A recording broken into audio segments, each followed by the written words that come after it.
Bienvenue à tous sur Sagesse en évolution, votre rendez-vous pour explorer les profondeurs du développement personnel et du bien-être. Vous êtes-vous déjà demandé pourquoi, malgré tous vos efforts pour avancer, vous avez l'impression de tourner en rond? Peut-être vous êtes-vous senti freiné, comme si une force invisible vous retenait alors que vous avez tous les outils pour réussir. La réponse se trouve parfois là où on la cherche le moins, dans les relations qui nous entourent. Oui, il y a des personnes dans nos vies qui, sans que nous le réalisions, pèsent lourd sur notre progression, sapent notre énergie et limitent notre épanouissement. Et c'est précisément le sujet que nous allons aborder aujourd'hui. Imaginez un instant que votre vie soit un jardin. Certains amis, collègues ou proches sont comme des rayons de soleil. Ils nourrissent votre croissance, vous inspirent à aller de l'avant et vous aident à fleurir. Mais d'autres, aussi proches soient-ils, agissent plutôt comme des mauvaises herbes. Ils étouffent votre potentiel, absorbent votre énergie et rendent le sol moins fertile pour vos rêves. Pourtant, nous avons souvent du mal à les reconnaître. Pourquoi? Parce que ces mauvaises herbes ne sont pas toujours visibles au premier coup d'œil. Elles peuvent même prendre la forme de ceux que nous aimons le plus, de ceux que nous pensons nous apporter du soutien. C'est pour cela qu'apprendre à faire la différence entre ceux qui vous élèvent et ceux qui vous retiennent est une compétence essentielle à développer. Dans cette vidéo, nous allons plonger au cœur de cette réalité parfois inconfortable, mais tellement libératrice. Comment identifier ces relations toxiques et comment s'en détacher pour faire place à de nouvelles opportunités, à de nouveaux départs. Peut-être ressentez-vous ce besoin de changement, mais la peur de blesser, de perdre des relations ou simplement de faire face à la solitude vous retient. Ne vous inquiétez pas, ce sentiment est tout à fait normal, et vous n'êtes pas seul à traverser cette étape. C'est un chemin que beaucoup d'entre nous empruntent lorsque nous choisissons de grandir et de prendre soin de nous. Alors, restez avec nous, car dans les prochaines minutes, nous allons vous donner des clés précieuses pour libérer votre potentiel. Ce n'est pas simplement une question de se débarrasser de certaines relations, mais de comprendre profondément ce que vous méritez réellement dans votre vie et de vous donner les moyens de l'atteindre. Vous apprendrez pourquoi il est crucial de prendre conscience de ces influences, et surtout, comment vous pouvez transformer votre entourage pour créer un environnement où vous pourrez enfin vous épanouir pleinement. Mais avant d'aller plus loin, je vous invite à faire quelque chose d'important pour soutenir cette philosophie et la rendre accessible à d'autres personnes comme vous. Appuyez sur le bouton « J'aime » si ce message résonne en vous, abonnez-vous à la chaîne Sagesse en évolution et activez la cloche de notification. C'est le meilleur moyen de rester connecté et de ne rien manquer de nos futures vidéos, toutes dédiées à votre développement personnel. Votre soutien est précieux pour nous, et ensemble, nous construisons une communauté qui aspire à grandir, à s'améliorer et à vivre une vie plus sereine et plus riche de sens. Restez bien jusqu'à la fin de cette vidéo, car ce que nous allons partager pourrait bien changer votre manière de voir vos relations et vous donner la force de faire les choix qui vous guideront vers une vie plus harmonieuse. C'est un voyage que vous ne voudrez pas manquer, un voyage vers un meilleur vous, entouré des bonnes personnes. Alors, êtes-vous prêt à faire le tri, à ouvrir une nouvelle page et à redéfinir votre entourage? Si oui, alors préparez-vous, car ce qui suit pourrait bien être le début d'une transformation profonde. C'est parti. 1. S'affranchir des influences négatives. Dans notre quête de développement personnel, un obstacle majeur à franchir est souvent invisible à première vue. Les personnes qui composent notre entourage. Lorsqu'on se lance dans une démarche de mieux-être, de croissance et de réalisation de soi, il devient crucial de reconnaître ces influences négatives qui, bien qu'elles puissent sembler anodines, peuvent être de véritables freins à notre progression. Mais attention, se libérer de ces influences n'est pas un processus simple. Il peut susciter des résistances, non seulement de la part des personnes concernées, mais aussi au sein de nous-mêmes. Pourquoi? Parce que la plupart du temps, nous avons tendance à justifier leur présence ou à minimiser leur impact. Et c'est justement ce premier pas, cette prise de conscience, qui marque le début de notre libération. Prenons un exemple concret. Imaginons que vous avez un ami de longue date, une personne que vous connaissez depuis des années, avec qui vous avez partagé de nombreux moments. Cependant, au fil du temps, vous réalisez que cet ami a une vision très pessimiste de la vie. À chaque fois que vous lui parlez de vos projets, de vos ambitions ou même de vos petits succès, il trouve toujours une manière de vous ramener à la réalité, de tempérer votre enthousiasme avec des commentaires du type « Tu sais, ça ne va pas être aussi facile » ou « Tout le monde ne peut pas réussir dans ce domaine ». Sur le coup, ces remarques peuvent sembler être une tentative d'être réaliste, de vous protéger contre des attentes trop élevées. Mais au fil du temps, elles finissent par peser lourd, enrobant vos rêves et aspirations d'un voile de doute. Le problème ici ne réside pas seulement dans le comportement de cet ami, mais aussi dans notre propre inclination à défendre cette relation. On se dit que, parce qu'il nous connaît depuis si longtemps, il agit par bienveillance. On se répète qu'il ne veut que notre bien. Et c'est là que nous tombons dans un piège. En tant qu'être humain, nous avons tendance à justifier les actions des personnes que nous aimons, même si elles nous font du mal, car l'idée de rompre une relation proche est inconfortable, voire douloureuse. Pourtant, il est crucial de se rappeler une vérité essentielle. Une action saine et bénéfique pour notre bien-être n'a pas besoin de justification. Le stoïcisme, cette philosophie millénaire qui prône la résilience et la maîtrise de soi, nous enseigne justement que nous devons faire la différence entre ce que nous contrôlons et ce que nous ne contrôlons pas. Vous ne pouvez pas contrôler les paroles de cet ami pessimiste, mais vous pouvez contrôler votre réaction à ces paroles. Et surtout, décider de l'influence qu'il aura sur votre vie. Cela peut sembler froid ou cruel, mais la réalité est que vous n'avez pas à porter le poids des limites et des croyances d'une autre personne, surtout si elles entravent votre propre épanouissement. Comme l'a si bien dit Épictète, l'un des maîtres du stoïcisme, ce n'est pas ce qui nous arrive, mais notre manière de réagir à ce qui nous arrive qui nous affecte. Il est donc essentiel de rester fidèle à ce qui est bon pour vous. Imaginez que vous êtes un marin, naviguant sur un vaste océan. Chaque relation, chaque influence est comme un vent qui souffle sur votre voile. Certains vents vous poussent vers des horizons prometteurs, mais d'autres peuvent vous dévier de votre cap. Si vous continuez à écouter les conseils de ceux qui doutent de vous, à subir la présence de ceux qui s'attardent sur le négatif, vous risquez de dériver loin de vos objectifs. C'est pourquoi il est crucial d'ajuster votre voile, de choisir les courants qui vous portent et de laisser derrière vous ceux qui vous ralentissent. S'affranchir de ces influences négatives ne signifie pas nécessairement rompre brutalement toutes les relations. Parfois, il s'agit simplement de redéfinir les frontières, de mettre une distance saine et de ne plus permettre à ces personnes d'avoir une emprise sur vos décisions et votre vision de la vie.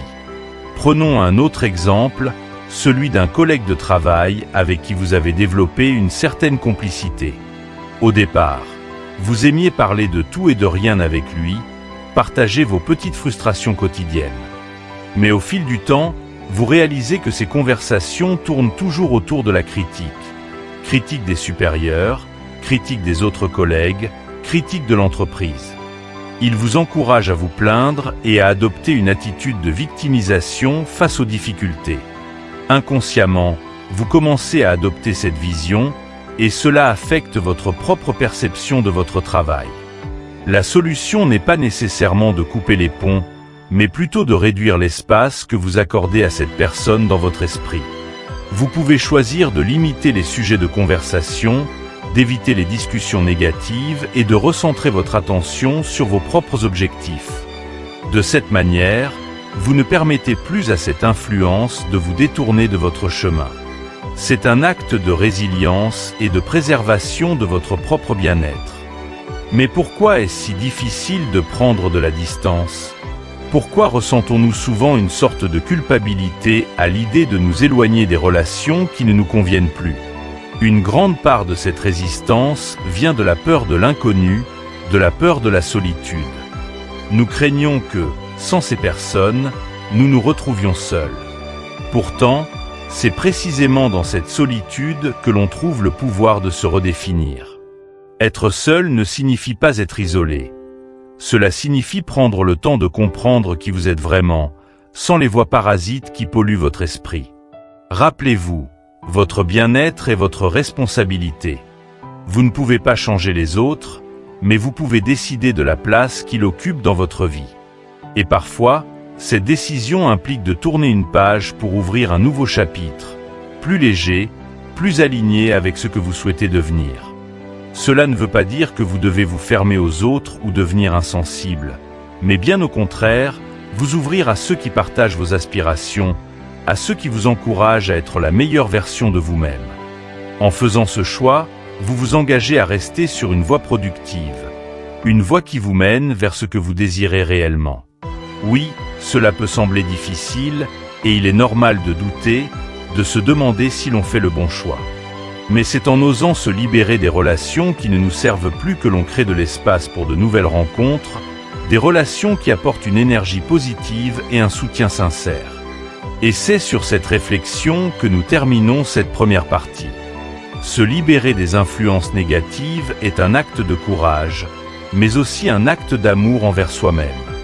Il est le point de départ pour construire un environnement où l'on peut grandir sans entrave, un espace où notre potentiel peut s'exprimer pleinement. Et maintenant que nous avons posé les bases de cette démarche, il est temps de passer à l'étape suivante. Dans la prochaine partie, nous allons explorer comment reconnaître les personnalités toxiques, ces individus qui, sous des apparences souvent trompeuses, parviennent à nous épuiser et à drainer notre énergie. Restez avec nous, car ce que vous allez découvrir pourrait bien transformer votre vision des relations humaines. 2. Reconnaître les personnalités toxiques. Après avoir abordé la nécessité de s'affranchir des influences négatives, il est tout aussi important de savoir les reconnaître. Certaines personnes, bien qu'elles ne soient pas malveillantes par nature, s'enferment dans un cycle de plaintes et de négativité. Leur impact sur notre vie peut être aussi subtil que dévastateur, comme une goutte d'eau qui finit par percer la pierre. Apprendre à identifier ces personnalités toxiques est une compétence clé pour quiconque aspire à un développement personnel solide et durable. Imaginez-vous dans un lieu de travail, entouré de collègues. Parmi eux, il y a toujours celui qui semble avoir une critique pour chaque situation. Si un projet se passe bien, il soulignera que c'était un coup de chance ou que cela ne va pas durer. Si un effort collectif est couronné de succès, il minimisera l'accomplissement en trouvant des imperfections. Ces personnes passent le plus clair de leur temps à pointer les problèmes et à répéter à quel point la vie est difficile ou injuste. Pour elles, chaque nouvelle journée est une occasion de se plaindre des circonstances et de faire la liste de tout ce qui ne va pas. Les stoïciens, tels que Sénèque, nous enseignent que notre bonheur dépend de notre capacité à percevoir les événements sous un angle constructif. Mais ces individus toxiques incarnent le contraire de cet idéal. Ils choisissent de s'attarder sur le négatif, sur ce qui ne fonctionne pas, sans jamais entreprendre d'action pour changer la situation. Ils semblent être à l'aise dans leur mal-être, et cette attitude finit par contaminer ceux qui les entourent. La plainte devient leur mode de communication favori, et elle crée un nuage de pessimisme qui peut influencer même les esprits les plus optimistes. Prenons un exemple concret. Vous êtes au téléphone avec un ami qui, depuis des mois, ne parle que de ses malheurs. Ses relations ne fonctionnent pas, il déteste son travail, la météo est toujours mauvaise, et il trouve toujours quelque chose à redire sur les gens autour de lui. Vous essayez d'être à l'écoute, de lui apporter votre soutien, mais à chaque appel, c'est la même histoire.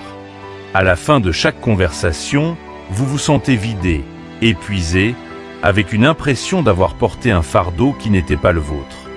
Ce type de relation est particulièrement difficile à gérer car, par loyauté ou par compassion, nous nous sentons obligés de rester présents pour ses amis ou collègues. Mais en vérité, ils finissent par drainer notre énergie et par nous détourner de nos propres priorités. Ces personnes sont souvent aussi celles qui adoptent un comportement dépendant. Leur vision du monde est si orientée vers le négatif qu'elles n'arrivent pas à avancer seules. Elles se reposent sur les autres pour combler un vide émotionnel, mais sans jamais chercher à sortir de leur schéma de pensée. Elles ont besoin de votre écoute, de votre présence, mais ne sont jamais prêtes à recevoir des conseils constructifs ou à entreprendre un véritable changement. C'est un peu comme tenter de remplir un seau troué. Peu importe combien de temps et d'énergie vous y consacrez, l'effort semble toujours vain. Reconnaître ce type de personnalité ne signifie pas les condamner, mais plutôt prendre conscience de l'impact qu'ils ont sur votre vie. Une fois que l'on admet cette réalité, il devient plus facile de poser des limites pour protéger notre propre bien-être. Par exemple, si vous avez un collègue qui ne parle que de ses frustrations au bureau, peut-être est-il temps de limiter les interactions avec lui en dehors du travail, ou de rediriger les conversations vers des sujets plus neutres. Vous n'avez pas à porter la lourdeur de leur vision négative du monde, et vous avez le droit de choisir les échanges qui nourrissent votre esprit de manière positive. Les stoïciens nous rappellent que nous ne devons pas nous laisser influencer par ce qui est en dehors de notre contrôle. Comme le disait Marc Aurèle, vous avez pouvoir sur votre esprit, non sur les événements extérieurs.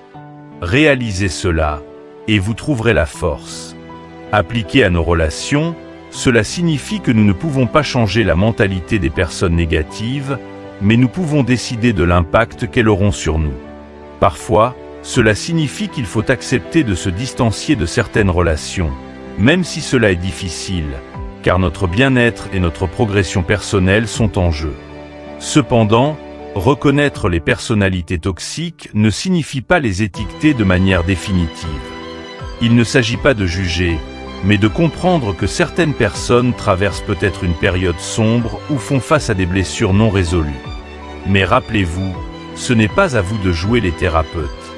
S'il est essentiel d'être empathique et d'offrir une écoute bienveillante, il est tout aussi important de ne pas devenir le réceptacle des frustrations d'autrui. La compassion doit s'accompagner de discernement. Vous pouvez offrir votre soutien sans vous laisser submerger par la négativité des autres. Un autre exemple pourrait être celui d'un membre de la famille. Imaginez un parent ou un frère qui critique constamment vos choix de vie. Il vous fait sentir que vous devriez être plus réaliste, que vos rêves sont trop ambitieux. Ce type de comportement est encore plus délicat à gérer car le lien familial renforce notre sentiment de devoir rester proche, de supporter ses critiques. Mais le fait qu'une personne soit de notre famille ne signifie pas qu'elle a le droit de limiter notre potentiel. Apprendre à reconnaître que même ces relations peuvent être toxiques est une étape cruciale pour s'épanouir. Pour mieux comprendre la manière de gérer ces relations, imaginez que vous êtes à nouveau ce marin naviguant sur l'océan. Chaque personne toxique est comme un sac de sable accroché à votre bateau. Un seul sac pourrait ne pas être trop lourd, mais accumulés les uns aux autres, ils ralentissent votre avancée. Vous n'êtes pas obligé de jeter tous les sacs à l'eau en une fois, mais vous pouvez commencer à alléger votre bateau en vous libérant progressivement des poids qui vous retiennent. Cela peut signifier réduire le temps passé avec certaines personnes, ou être plus sélectif dans les sujets de conversation que vous abordez avec elles. Il est également important de ne pas se laisser entraîner par le pessimisme ambiant. Si vous passez trop de temps avec des personnes qui ne voient que le négatif, vous risquez de commencer à adopter leur point de vue, de voir la vie à travers le même prisme sombre. La vision pessimiste est contagieuse. Tout comme un sourire peut illuminer une pièce, la négativité peut rapidement éteindre la lumière qui brille en vous. Si vous voulez continuer à progresser sur votre chemin de développement personnel, vous devez choisir de vous entourer de ceux qui vous inspirent, de ceux qui voient les opportunités là où d'autres ne voient que des obstacles. La reconnaissance de ces personnalités toxiques est une étape essentielle, car elle vous permet de reprendre le contrôle de votre environnement. En décidant de ne plus accorder votre énergie aux personnes qui ne cherchent pas à grandir, vous faites le choix de vous recentrer sur votre propre chemin. Et, paradoxalement, c'est souvent lorsque l'on s'éloigne des influences toxiques que l'on découvre en soi une nouvelle force, une nouvelle énergie. C'est un peu comme ouvrir les fenêtres d'une pièce fermée depuis trop longtemps. L'air devient plus frais, plus léger, et l'on peut enfin respirer à plein poumon. Alors, à la fin de cette partie, posez-vous cette question. Quelles sont les personnes dans votre vie qui vous apportent réellement quelque chose de positif et lesquelles vous maintiennent dans un état de stagnation? Prenez le temps d'y réfléchir, car cette introspection est essentielle pour la suite. Dans la prochaine partie, nous irons plus loin en explorant les manipulateurs et les envieux. Ces personnalités plus subtiles, mais tout aussi toxiques, qui peuvent freiner votre épanouissement. Restez avec nous, car ce qui suit pourrait bien vous aider à reprendre le contrôle de votre vie sociale et émotionnelle. 3. S'éloigner des manipulateurs et des envieux. Après avoir appris à identifier les personnalités toxiques, il est temps de s'attaquer à un type de relation encore plus insidieux, celle des manipulateurs et des envieux. Ces individus, souvent difficiles à démasquer, peuvent s'infiltrer dans nos vies, bouleverser notre équilibre et nous détourner de notre véritable potentiel. Les reconnaître et s'en éloigner est une tâche exigeante, mais c'est une étape essentielle pour quiconque souhaite s'épanouir et avancer sur le chemin de la croissance personnelle. Les manipulateurs, en particulier, sont des experts pour entrer discrètement dans nos vies. Contrairement à ceux qui se plaignent ouvertement de leurs problèmes, les manipulateurs agissent en coulisses. Leur but est rarement explicite et ils ne portent pas de panneau indiquant « Attention, je suis là pour vous manipuler ». Leur tactique consiste souvent à vous faire sentir indispensable, à créer une forme de dépendance émotionnelle où vous devenez, sans même vous en rendre compte, l'instrument de leur désir. Imaginez une situation courante. Un collègue qui demande régulièrement votre aide pour des tâches complexes. Au début, cela semble être un signe de confiance. Vous vous dites qu'il vous apprécie et valorise vos compétences. Mais avec le temps, cette demande d'aide devient systématique. Dès qu'un projet difficile se présente, il se tourne vers vous, créant une dynamique où vous êtes constamment sollicité pour combler ces lacunes. À force, vous réalisez que ce collègue ne cherche pas à apprendre, mais simplement à utiliser votre savoir-faire pour faciliter son propre travail. En vous rendant indispensable, il a trouvé un moyen de ne jamais affronter ses propres limites. Cette forme de manipulation peut aussi se retrouver dans des relations personnelles. Un ami peut vous faire croire qu'il a constamment besoin de vous, jouant sur votre empathie pour obtenir ce qu'il veut. Il pourrait, par exemple, évoquer des situations dramatiques, des problèmes personnels ou des urgences pour susciter votre aide, mais, étrangement, ces urgences semblent toujours se produire lorsque vous êtes sur le point de consacrer du temps à vos propres projets. Vous finissez par sacrifier vos besoins pour répondre aux siens, et ce schéma finit par devenir la norme. Face à ce genre de comportement, la clé est de reconnaître les signes avant-coureurs. Demandez-vous si la personne en question est prête à accepter un « non » ou si elle réagit négativement chaque fois que vous fixez une limite. Si vous constatez que chaque tentative de prendre du recul est accueillie par des reproches ou une culpabilisation, c'est le signe que cette relation repose sur une forme de contrôle. Pour se libérer de l'emprise des manipulateurs, il faut parfois se montrer ferme et, surtout, savoir dire non sans culpabiliser. C'est un acte de courage qui, bien que difficile, est essentiel pour retrouver sa liberté. Le stoïcisme nous enseigne que nous devons toujours rester maîtres de nos décisions. Comme le disait Sénèque, la plus grande puissance est de ne dépendre de rien. En prenant conscience des tentatives de manipulation, nous pouvons reprendre le pouvoir sur notre vie et rediriger notre énergie vers ce qui nous épanouit vraiment. Mais il est parfois nécessaire de demander de l'aide. En parler à un ami de confiance ou à un mentor peut offrir un regard extérieur, capable de nous aider à voir ce que nous, pris dans le quotidien, n'avons pas su identifier. Cela permet de briser le cercle de l'isolement que les manipulateurs tentent de créer autour de nous. À côté des manipulateurs, il y a les envieux. Leur présence peut être tout aussi destructrice, même si leurs intentions sont différentes. Contrairement aux manipulateurs, les envieux n'essaient pas nécessairement de vous contrôler, mais ils ne supportent pas l'idée que vous puissiez réussir là où eux ont échoué.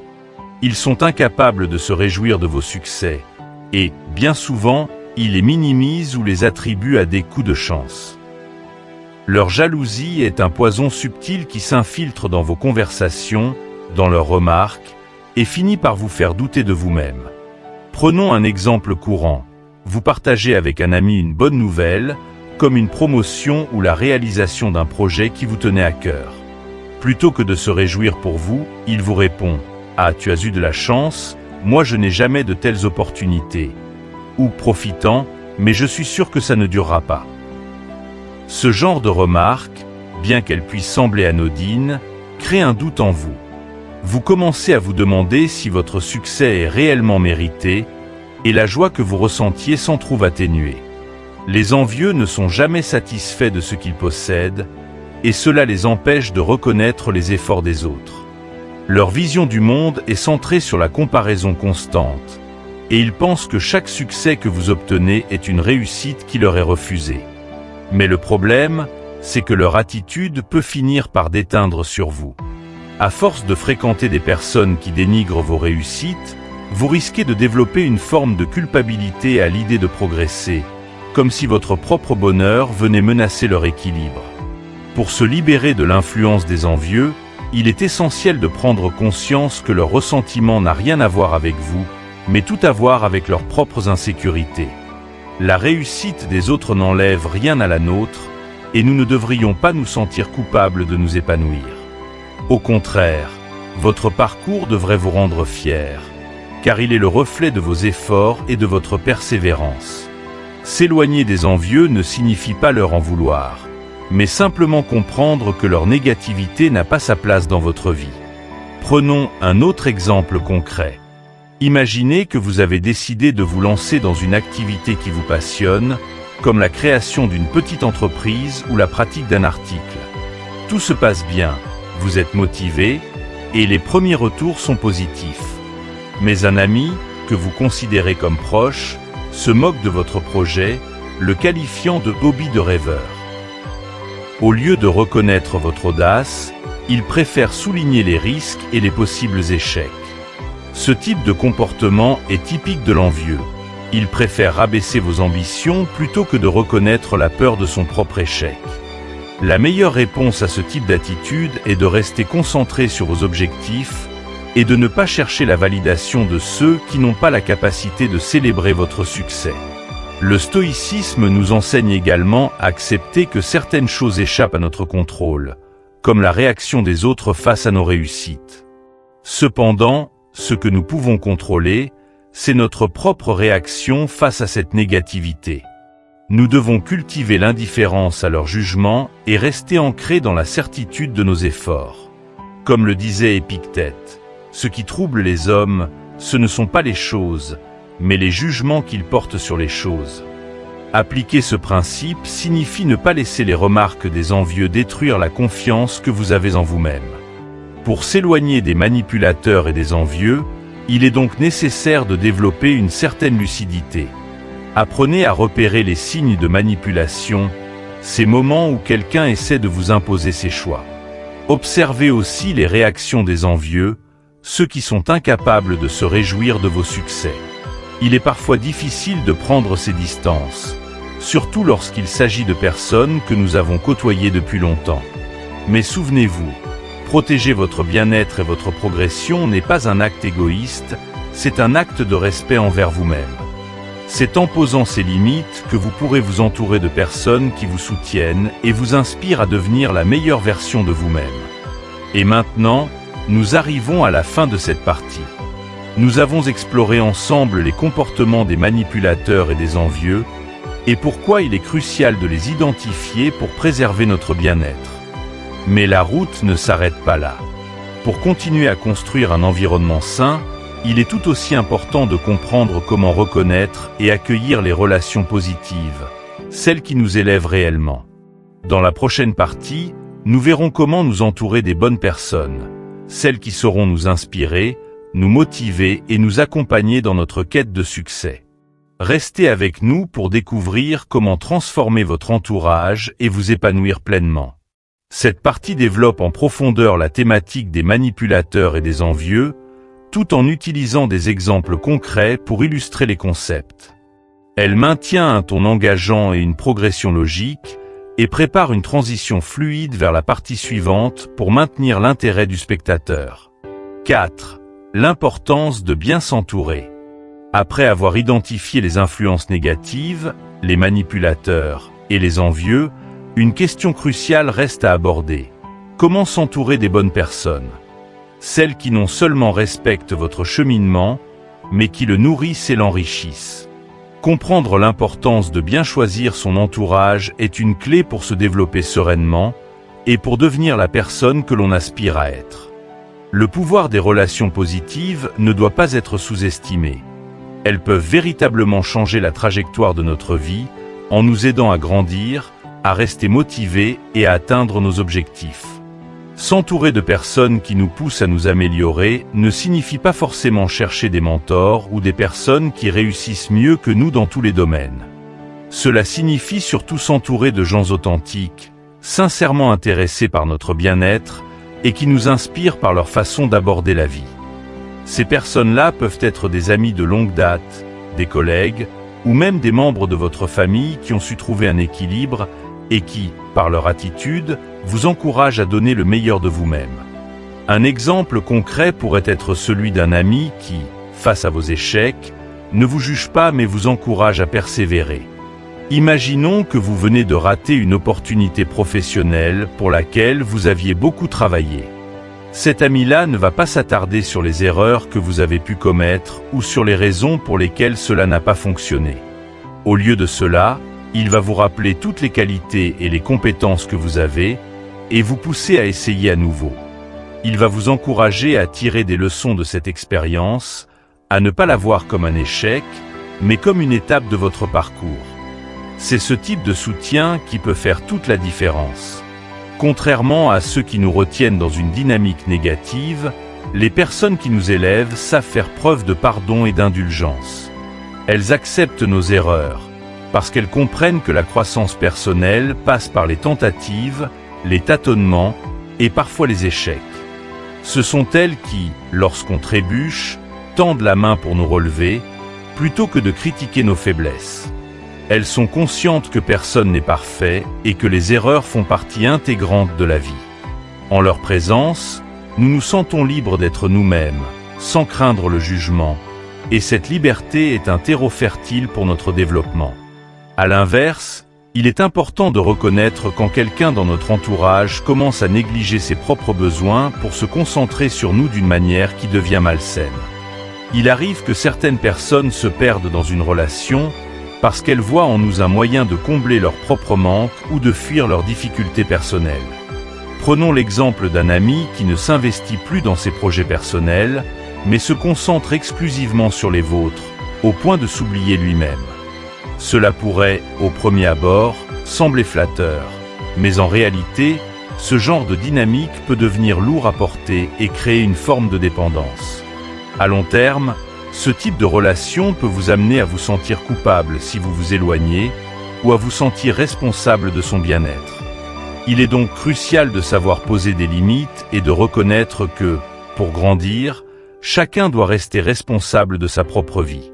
Vous ne pouvez pas être le sauveur de quelqu'un qui ne veut pas s'aider lui-même. En tant que stoïcien, cette leçon est d'autant plus importante. Chaque individu doit trouver en lui-même les ressources pour affronter les défis de la vie. Accepter d'aider un ami ou un proche est une marque de compassion, mais cela ne doit jamais se faire au détriment de notre propre chemin. Si vous vous sentez constamment épuisé par une relation, si vous avez l'impression de porter le poids de la vie de quelqu'un d'autre sur vos épaules, il est peut-être temps de vous interroger sur la place de cette personne dans votre vie. Mais alors, comment savoir qui mérite de rester dans notre cercle et qui doit en sortir? Tout commence par un travail d'introspection. Demandez-vous ce que vous ressentez après avoir passé du temps avec une personne. Est-ce que vous vous sentez inspiré, motivé, plus léger? Ou, au contraire, ressentez-vous une forme de lourdeur, de fatigue, ou même de doute sur vos propres capacités? Cette réflexion est cruciale, car elle vous aidera à faire le tri entre les relations qui vous enrichissent et celles qui vous drainent. Et ce tri ne doit pas être vu comme une démarche égoïste, mais comme une manière de prendre soin de vous-même.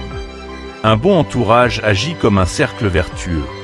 Plus vous êtes entouré de personnes positives, plus vous aurez envie de repousser vos limites, de sortir de votre zone de confort et de devenir une meilleure version de vous-même.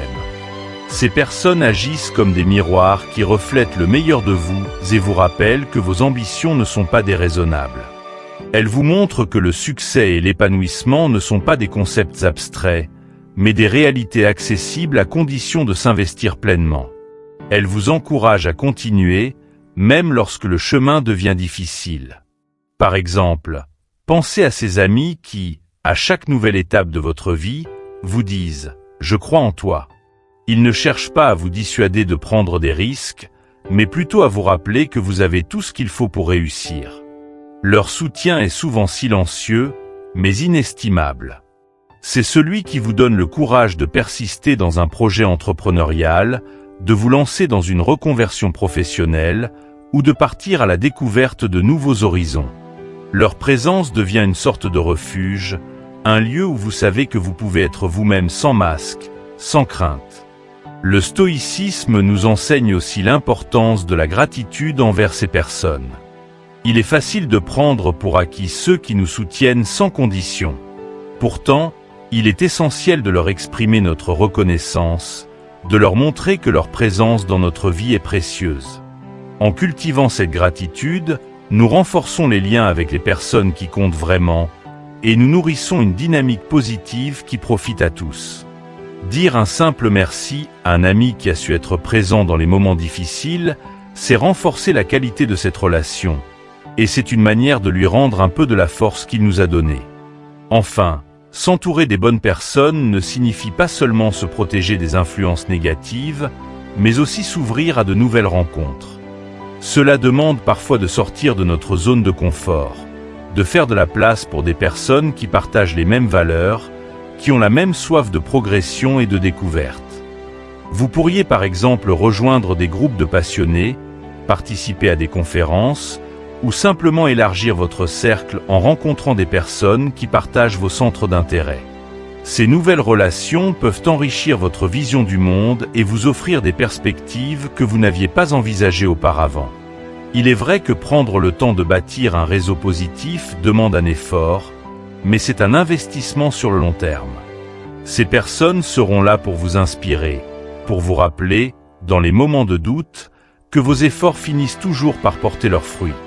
Elles deviennent des alliés précieux sur le chemin de la vie, des compagnons de route qui, même s'ils ne sont pas nombreux, comptent infiniment plus que des dizaines de relations superficielles. Pour conclure cette partie, souvenez-vous, votre entourage est le reflet de vos aspirations. Entourez-vous de ceux qui voient en vous le potentiel que vous avez parfois du mal à percevoir. Restez proche de ceux qui respectent votre parcours et vous encouragent à persévérer, même quand tout semble incertain. En choisissant les bonnes personnes, vous vous donnez la chance de construire une vie qui vous ressemble vraiment, une vie où votre épanouissement n'a pas de limite. Et dans la prochaine partie, nous verrons comment mettre en pratique cette nouvelle dynamique pour créer un environnement où vous pouvez prospérer pleinement.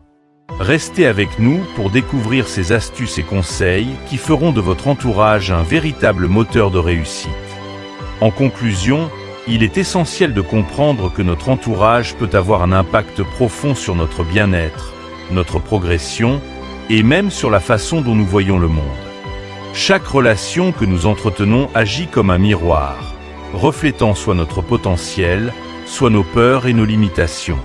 C'est pourquoi il est crucial de faire un tri entre les personnes qui nous nourrissent et celles qui nous épuisent.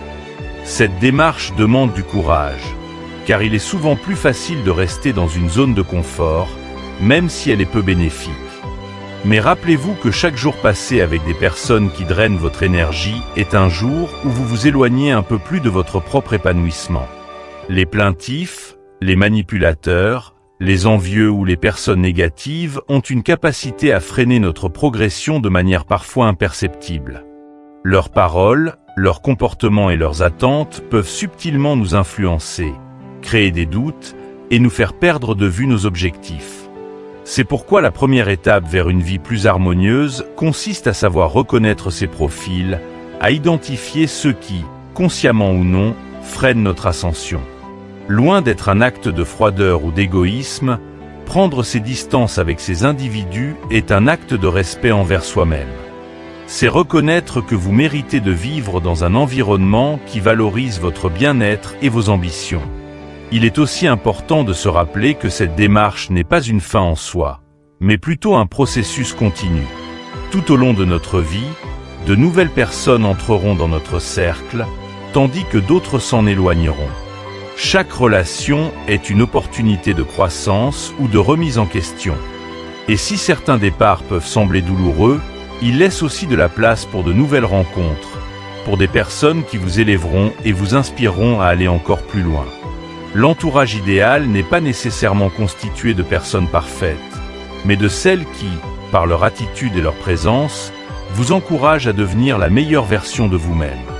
Rester fidèle à soi-même, c'est savoir reconnaître ce qui vous fait du bien, ce qui vous fait grandir, et ne pas avoir peur de couper les liens qui vous retiennent dans une dynamique de stagnation. C'est choisir de s'entourer de personnes qui voient le meilleur en vous, qui croient en votre potentiel, et qui vous poussent à aller de l'avant, même lorsque vous doutez de vous-même. En faisant cela, vous allez non seulement avancer plus sereinement sur votre chemin, mais aussi découvrir une nouvelle forme de liberté, celle de vivre une vie alignée avec vos valeurs, vos aspirations et vos rêves. Nous arrivons à la fin de cette vidéo, et je tiens à vous remercier sincèrement de l'avoir suivi jusqu'ici. J'espère que ces réflexions vous auront inspiré à repenser certaines de vos relations et à faire les choix nécessaires pour votre bien-être. Si cette vidéo vous a apporté quelque chose de positif, n'hésitez pas à la liker, à la partager autour de vous pour que d'autres puissent en bénéficier, et surtout, abonnez-vous à Sagesse en Évolution. Cliquez sur la cloche de notification pour être informé de nos prochaines vidéos sur le développement personnel et pour continuer à explorer ensemble le chemin de la croissance intérieure. Merci encore pour votre soutien et à très bientôt pour de nouvelles réflexions et conseils pour vivre une vie plus épanouie.